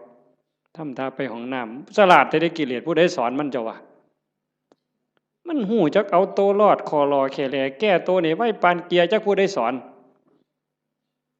มันปานนั่นได้มันนี่ให้กว่าน้ำยังวะทิ่มกับตาลงน้ำจากมันเข่าตาใดตัวตาใดแล้วมู่เจ้านี่คือกัน คันลองเฮ็ดหยังผิดหมู่เหลียวเบิ่งนี่เพิ่นแก้ตัวปั๊บโลดดอกนั่งฟังเทศน์ตอดเงางึกหมู่เหลียวเบิ่งเพิ่นทำท่าเกาหัวเสยเพิ่นเด้บ่ได้ว่าเจ้าของเหงานอนจักเม็ดเด้หั่นมันฉลาดปานนั้นจักผู้ใดบอกมันหยังวะ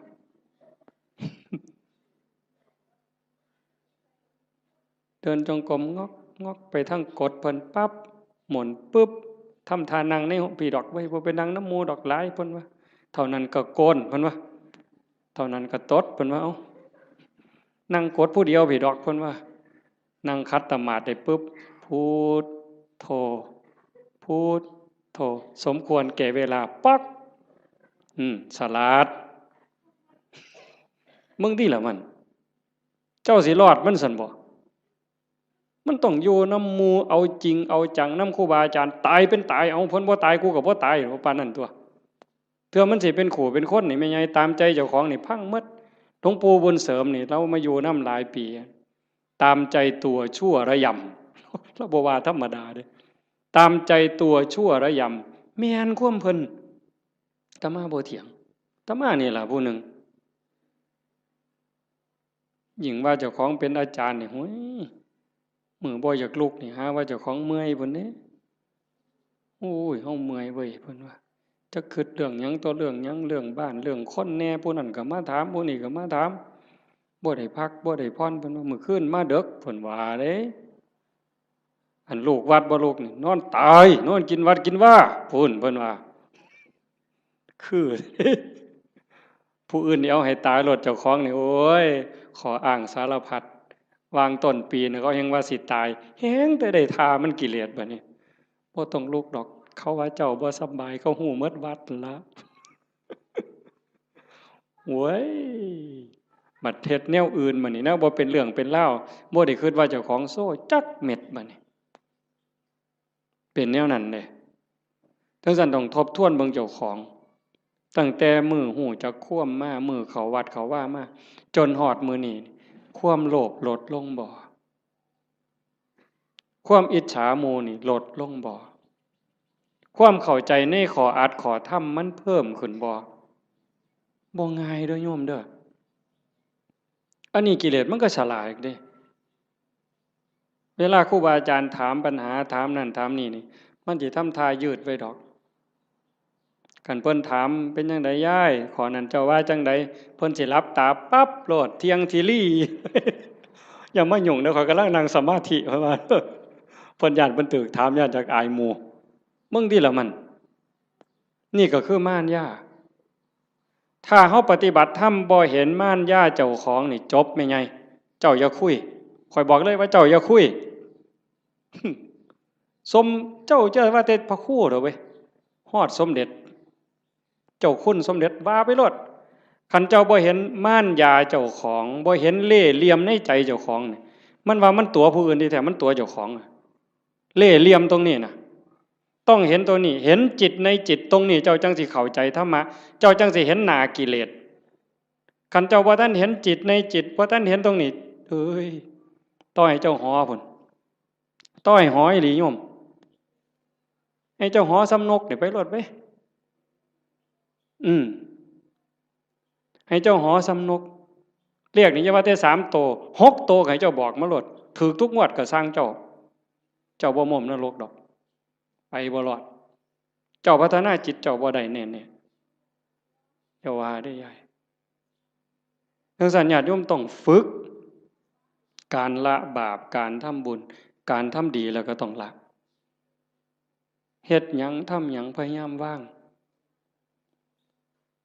ยิ่งเฮาทำบุญบ่ต้องเอาหยังอย่าเอาแม้แต่คำย่องคันเฮ็ดได้ตรงนี้สิใกล้พระพุทธเจ้าได้นี่บ่ง่ายเด้คันเฮาไปบ่ใกล้พระพุทธเจ้านรกมันเอิ้นเฮาอยู่ทอดกฐิน8 ล้านกองนรกมันก็เอิ้นเจ้าอยู่เนี่ยรักษาศีลจนตายมันก็เอิ้นเจ้าลงนรกอยู่นี่เอานั่งสมาธิจนหอได้จนหายโตมันก็เอิ้นเจ้าลงนรกได้คือเก่า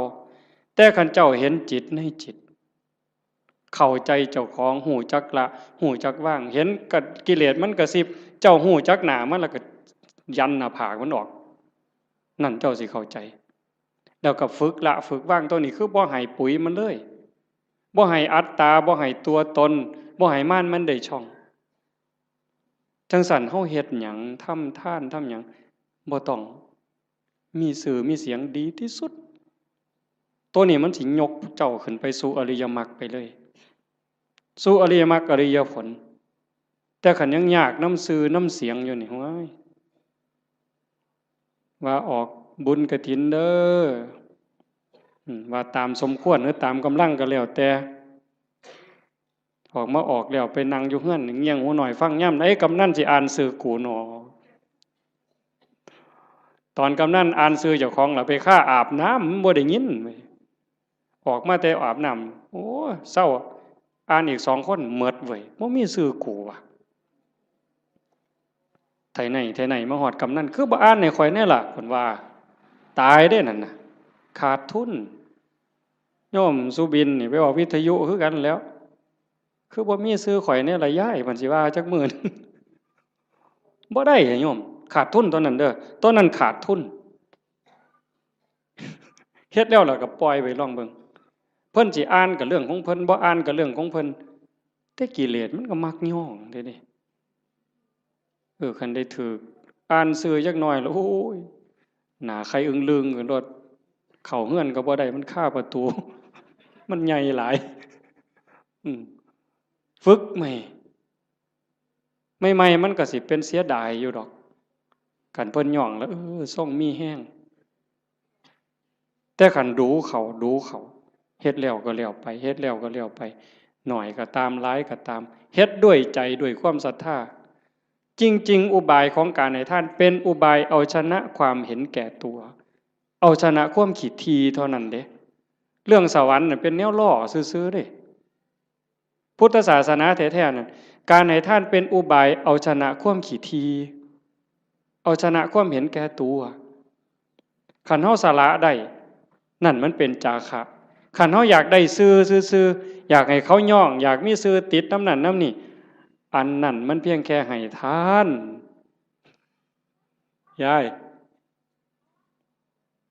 เฮ็ดนั่นเฮ็ดนี่อยากให้เพิ่นย่องอยากให้เพิ่นประกาศติดซื่อไว้ให้คนได้ฮู้ได้เห็นมันก็ดีระดับหนึ่งแต่มันเพียงแค่ให้ทานมันบ่ทันฮอดจาคะนี่สลัดออกบ่เอามาได้เอาออกเอาไปแล้วอย่ามาเฮ็ดหยังบ่เอาแม้กระทั่งคำย่องคำย่อนั่นมันสิได้เป่านิพพานเป็นของให้เปล่าบ่ได้ซื้อเพราะสลึงอันนี้ว่าน้ำก้นหลวงปู่เด้นิพพานเป็นของให้เปล่าพระอริยเจ้าตั้งแต่โสดาบันสกิทาคานาคาก็เป็นของให้เปล่าบ่ได้ซื้อเพราะสลึงแต่อาศัยการฝึกการฝนการบ่มจิตบ่มใจจังซั่นให้ฝึกมันบ่ทันล่ะยาย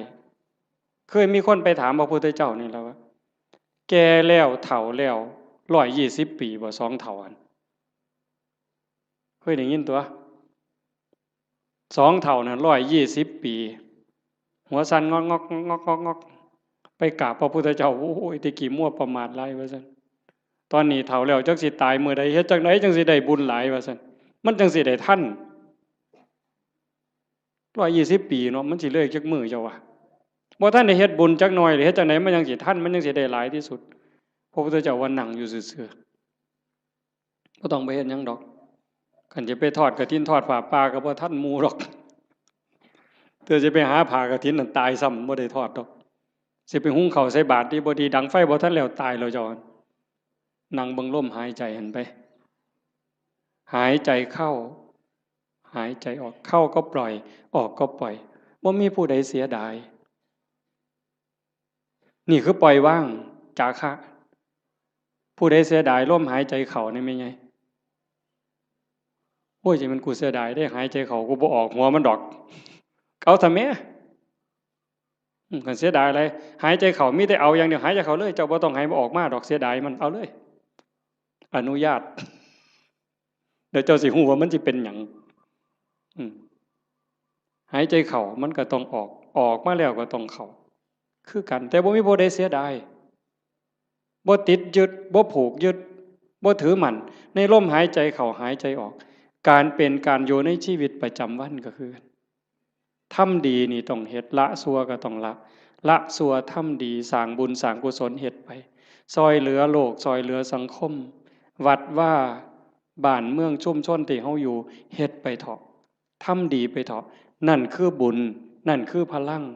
นั่นคือสมบัติที่สิส่งจิตวิญญาณไปสู่ที่ดีที่งามมีสุคติสวรรค์เป็นต้นแต่คันเฮาฝึกปล่อยฝึกว่างจิตสิโล่งโปร่งเบาใกล้พุทธะเข้าไปเรื่อยๆใกล้พระพุทธเจ้าเข้าไปเรื่อยๆคันเบาเท่าใดแห่งขึ้นสูงเด้จิตเบาจากความยึดมั่นถือมั่นเบาจากความยึดถือความเป็นตัวเป็นตนนั่นไก่พระพุทธเจ้า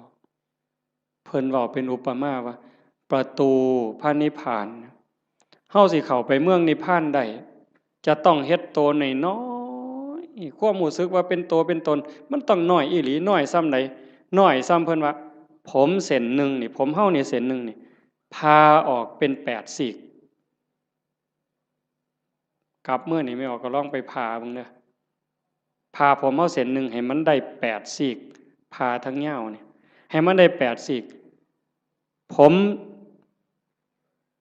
1 ใน 8นะ8ใน1นั่นเส้นเดียวพาเป็น8ซีกเอามาซีกนึงจังแง่เข้าไปในหูประตูพระนิพพานได้ความรู้สึกเป็นโตเป็นตนเป็นกูนี่นะบอกภาษาเฮากูเป็นยามึงตัวกูเป็นแม่มึงตัวกูเป็นแม่เฒ่ามึงตัวให้มันเหลือน้อยซ้ำกับผมเส้นหนึ่งพาเป็น8ซีกจังสิเข้าประตูพระนิพพานไปหาพระพุทธเจ้าได้จังซั่นการทำลายความ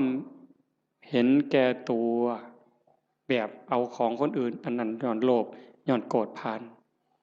แต่เห็นย้อนคุณงามความดีอยากได้ชื่ออยากได้เสียงต้องถูกย่องต้องถูกย่อต้องถูกประกาศต้องถูกสรรเสริญจังแม่นอันนั้นก็ได้ไปแค่สวรรค์ได้แค่ท่านแต่บ่ทันฮอดจาคะคันสลัดออกบ่ต้องมีก็ได้ชื่อบ่ต้องย่องก็ได้แต่ว่าข่อยสำบายใจข่อยได้บูชาพระพุทธเจ้าข่อยก็มีความสุขข่อยก็ได้เป็นสมบัติยิ่งให้ออกไปเท่าใดก็คือกับทมน้ำลายเพิ่นเปรียบจังซี่คือกับทมน้ำลายบ่เสียดายพระเจ้ามหากัปปินะพระเจ้ามหากัปปินะเป็นพระเจ้าแผ่นดินจ้างคนเด้ทุกมื้อจ้างทหารนี่ออกประตูเมือง4ทิศตะเว้นออกตะเว้นตกเหนือใต้เพื่อไปสืบข่าวพระพุทธพระธรรมพระสงฆ์เป็นเวลา40กว่าปีแต่อาตมาจำบ่ผิด40กว่าปีบ่ได้ยินข่าวนี่แต่ก็เสียมื้อละหมื่นเนี่ยจ้างคนบัดมื้อนึงเพิ่นไปประพาสป่าไปชมสวนนี่ล่ะคันแม่นหมอลำก็ได้พระเจ้าแผ่นดินไปชมสวนดอกไม้เห็นพ่อค้ากลุ่มหนึ่งมานั่งพักอยู่ท่าทางคือเมื่อยเพิ่นก็เลยไปถามหมู่เจ้ามาแต่ไสมาจากไสมาจากสาวัตถีเฮือราชคฤห์นี่แหละมีข่าวดีหยังมาบอกบ่มีหยังดอกเพิ่นว่าฮู้แต่ว่า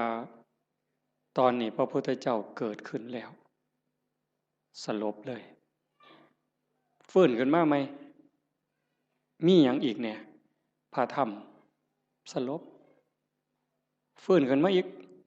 นอกจากพระพุทธพระธรรมแล้วมีหยังอีกพระสงฆ์สลบเฮ็ดจังไดบัดนี้ให้เลขานั่นเขียนหนังสือทันทีเฮาสิสละบวชขอให้พระนางอโนชาพระราชินีนี่ครองราชสมบัติจากเฮาต่อไปเลยเฮาจะบวชแล้วบ่กลับอีกแล้วก็มอบรางวัลให้กับพ่อค้ากลุ่มนี้300,000 300,000กหาปณะข้าบอกว่าพระพุทธเจ้าเกิดขึ้น100,000พระธรรม100,000พระสงฆ์100,000ให้เอาไปเลยแล้วครองราชเลยจากนั้นก็ไปเลยออกบวชพวกพ่อค้านี่ก็มันก็ดีที่บัดนี้เนาะบ่ได้เฮ็ดหยังภาษาเอามาเว้าซื่อๆซ้ำนี่เว้ยได้300,000ถือศาลนี่ไปแจ้งกับพระนางอโนชาเขาก็ว่าเป็นบ้าเป็นหยังจังสิได้หลายปานนั้นว่าให้ฟังเบิ่ง เขาบอกเพิ่นพระเจ้าแผ่นดินไปบวชแล้วเพิ่นได้ยินจังซี่เพิ่นก็เลยสร้างมาแนวนี้พระพุทธเจ้าพระธรรมพระสงฆ์พระนางอโนชามีความรู้สึกว่าเป็นหยังคือให้หน่อยแท้มันเป็นข่าวประเสริฐปานนี้พระนางอโนชาเพิ่มให้พระพุทธ300,000พระธรรม300,000พระสงฆ์300,000เป็นเท่าใด1,200,000ไม่ใหญ่1,200,000เนี่ยมาแจ้งข่าวพระพุทธพระธรรมพระสงฆ์ซื่อๆแล้วก็ถามว่าพระเจ้าแผ่นดินไปไสเพิ่นออกบวชแล้วไปหาพระพุทธเจ้าแล้วเพิ่นบอกให้พระราชินีนี่คล้องลาดนี่อ่านหนังสือให้ฟังพระนางอโนชามีความรู้สึกว่า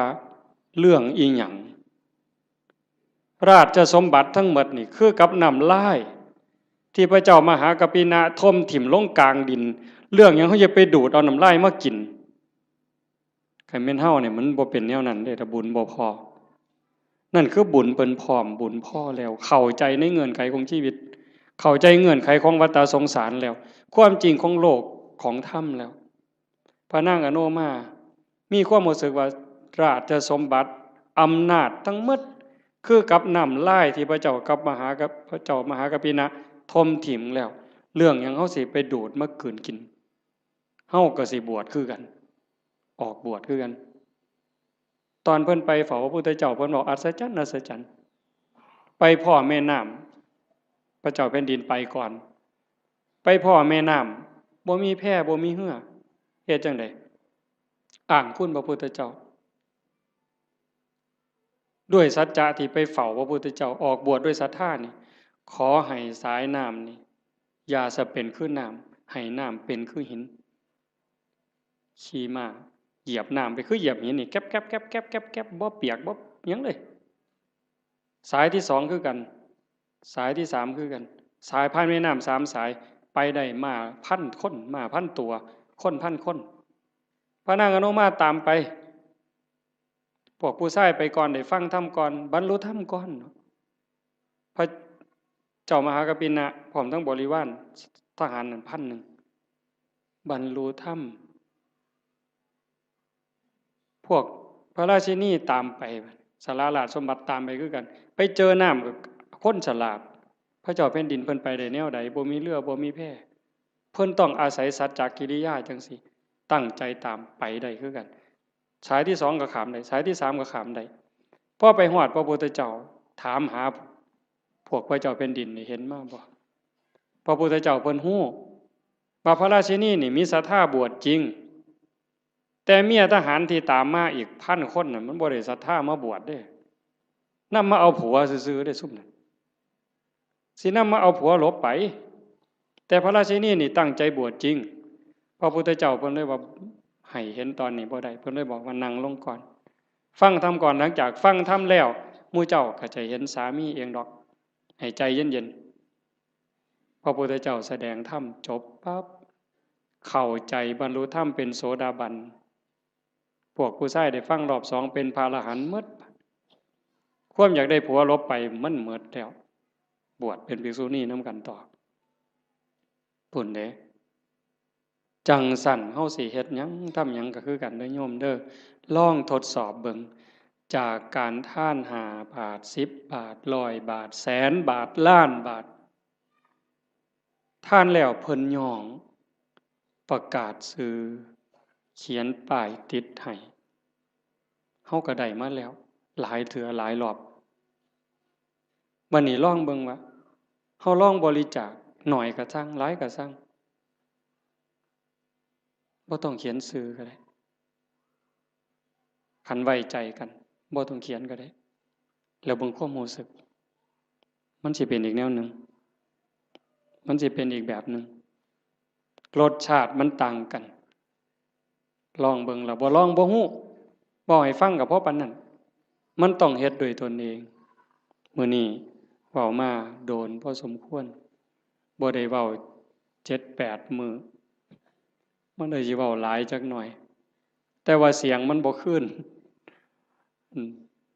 ก็เห็นว่าพอสมควรอาจจะได้เรื่องบ้างบ่ได้เรื่องบ้างจริงใจอาตมาตั้งใจว่าสิเว้าเรื่องนึงเรื่องศาสนามีคนฝากมาอยู่แต่ว่ามันลงไปบ่ได้ก็สร้างมันเถาะ ก็ขอฝากเพียงแค่ว่าให้ญาติโยมนี่รับผิดชอบเจ้าของบ่มีผู้ใดซอยผู้ใดได้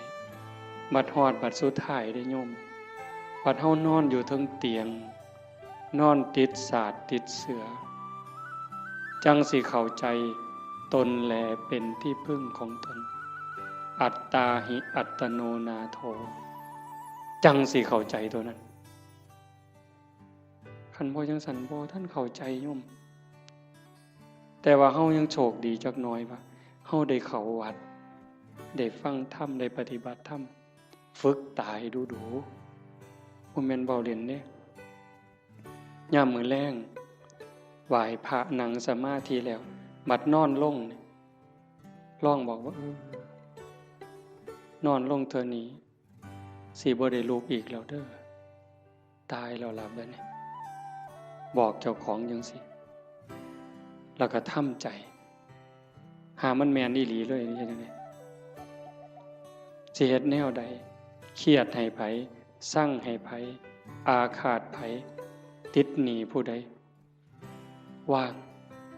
ละออกขันใจเฮายังวุ่นวายมันไปอบายเด้สอนเจ้าของจังซี่เฮ็ดจังไดใจสิสงบขันใจสงบก็ไปสู่สุคติจังสันนอนลงกับเบิ่งอาจจะเบิ่งล่างเจ้าของนอนไล่ตั้งแต่ฝ่าเท้าฮอดปลายผมตั้งแต่ฝ่าเท้าฮอดปลายผมปลายผมฮอดฝ่าเท้าบาปก็เฮ็ดบุญก็เฮ็ดดีก็เฮ็ดหลายบุญก็เฮ็ดหลายชั่วก็มีสุดท้ายก็ซ้ำนี้ตายแล้วเอาหยังบ่มีแนวเอาร่างกายก็เอาบ่ได้มีอย่างเดียวที่สิปลอดภัยที่สุดคือเฮ็ดใจให้สงบหลังจากเบิ่งร่างกายจากฝ่าเท้าฮอดปลายผมมืออยู่จังใดแขนอยู่จังใดขาอยู่จังใดหันมาเบิ่งลมหายใจหายใจเข้ายาวละเอียดออกยาวละเอียดลมเข้าลมออกลมเข้าลมออกผู้ใดใส่พุทโธกับพุทโธไปให้มันหลับไปครับจังสันซุมื้อนี่คือการเตรียมตัวตายที่ดีที่สุดบ่มีผู้ใดซอยได้ที่ว่าเฮ็ดกฐินล้านกองหาบัดเฮาเจ็บเฮาปวดแม่ใหญ่